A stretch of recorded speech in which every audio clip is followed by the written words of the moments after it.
नमस्कार मंडळी.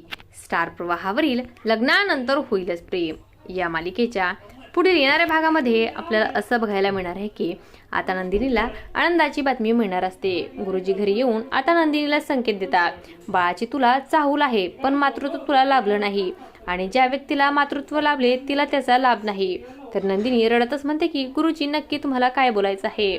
तेव्हा गुरुजी म्हणतात की लवकरच तुझं स्वप्न पूर्ण होणार आहे. ज्या गोष्टीसाठी तू निस्वार्थपणे झटतेस आता तुला त्याचं फळ मिळेल.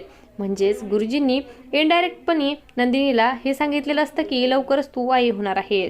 कारण नंदिनीचे खोटे प्रेग्नन्सीचे रिपोर्ट हे रम्या आणि वसुंधराने तयार करून तिला दिलेले असतात. दुसऱ्या दिवशी जोगदीन घरी येऊन नंदिनीला आता कोल देऊन जाते. तर घरामध्ये पुन्हा आता आनंदाचे वातावरण निर्माण होतं. तर दुसरीकडे पारतकाव्याच्या सुखी संसारात आता दुरावा निर्माण होऊ लागतो आणि असं काही या भागामध्ये आपल्याला बघायला मिळणार आहे. अशाच मालिकांच्या नवनवीन अपडेट्स पाहण्यासाठी आपल्या चॅनलला सबस्क्राईब करा आणि व्हिडिओ आवडला असेल तर लाईक आणि शेअर करायला विसरू नका. धन्यवाद.